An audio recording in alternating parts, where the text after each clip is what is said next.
ఒక నర్సరీ ఉన్నది, ప్రతి ఇంటి ముంగట ఒక నల్లా ఉన్నది. ఒకనాడు మా రెడ్డి నాయక్ గారికి తెలుసు, ఒకనాడు మేము కొత్తగా ఎమ్మెల్యేలు అయినప్పుడు 2009లో ఎండాకాలం వచ్చిందంటే ఊర్లలో పోవాలంటే భయం అవుతుండే. ఏ ఊరికి పోయినా బిందెలడ్డం పెడుతురు, ఏ ఊరికి పోయినా కుండలడ్డం పెట్టేది, గడబడి ఉండేది. మాకు బోర్ కావాలా, మోటార్ కావాలా, నీళ్లు లేవు, బావి కాడికి వెళ్ళి తెచ్చుకోవాలి, కిలోమీటర్లు నడవాలా అని చెప్పి గడబడి ఉంటుండే. ఎలా పరిస్థితి ఉన్నదా తెలంగాణలో? బ్రహ్మాండంగా భారతదేశంలో ఆదర్శవంతమైన గ్రామ పంచాయతీలు ఎక్కడ ఉన్నాయంటే మరి వాటిని తయారు చేసింది ఎవరు అంటే మనకు తెలుసు, కేసీఆర్ గారు. గౌరవ పంచాయతీరాజ్ శాఖ మంత్రిగా ఎర్రబెల్లి దయాకర్ రావు గారు పనిచేసినారు, మున్సిపల్ మంత్రిగా నేను పనిచేసిన. మా ఇద్దరికి పోటీ ఉంటుండే. ఇక మా దయాకర్ అన్న బాగా పోజులు కొడుతుండే, ఏమంటుండే, మీ మున్సిపాలిటీ కంటే మాకే అవార్డులు ఎక్కువ వచ్చినాయి అంటుండే. నిజమే, 3% జనాభా తెలంగాణ భారతదేశంలో.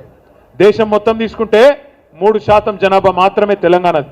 కానీ ఉత్తమ గ్రామ పంచాయతీలకు అవార్డులు ఇచ్చే జాతీయ పంచాయతీరాజ్ దినోత్సవం నాడు 3% కంటే తక్కువ జనాభా ఉండే తెలంగాణకు 30% అవార్డులు వచ్చిన మాట వాస్తవమా కాదా ఆలోచన చేయండి.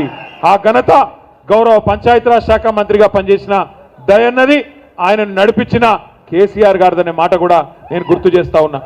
భారతదేశంలో ఎక్కడ లేవు ఇటువంటి పల్లెలు. ఇలా అట్లాంటి పల్లెలను తెచ్చుకున్నాం. నాకు తెలుసు, మీరు గెలిస్తే ఈ పోటీలో కూడా, ఈ యుద్ధంలో కూడా ఇవాళ నిజానికి కార్యకర్తలు, నాయకులు, మీరు పెద్ద నాయకులకు మీరు శక్తినిచ్చినారు. నిజంగా చెప్పాలంటే వేదిక మీద కూర్చున్న నాయకుల కంటే వేదిక ముందున్న నాయకుల పోరాట స్ఫూర్తి గొప్పది. పెద్ద నాయకులు కొంతమంది భయపడి పార్టీలు మారిను, గెలిచినాక కూడా మీ జిల్లాల కడియం శ్రీ గారి పార్టీ మారింది.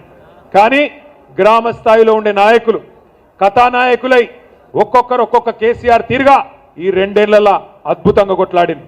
పోయినసారి లగచర్ల గురించి మొత్తం రాష్ట్రంలో మీటింగులు పెడదాం అని ఆలోచన చేస్తే మా సత్యవతి రాథోడ్ గారు, మా కవిత గారు, శంకర్ నాయక్ గారు, అన్నా గిరిజనుల అడ్డా ఇది, మహబాద్ జిల్లా, మా రెడ్డి నాయక్ గారు కూడా మీరు ఇక్కడికే రావాలని చెప్పి అద్భుతంగా ఒక 25-30 వేల మందితోని మహబాద్ దద్దరిల్లిపోయే విధంగా అద్భుతమైన కార్యక్రమాన్ని ఇక్కడనే ఏర్పాటు చేసినారు.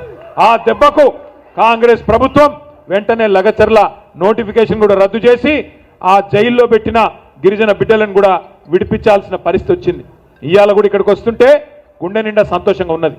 గెలిచిన ఎన్నన్నది కాదు లెక్క, 130-140 గెలిచినాం, పర్వాలేదు. మిగిలినవి కూడా కొన్ని వాళ్ళు తొండి చేసుకొని గెలిచిండ్రు. వాళ్ళు ఓ 10-20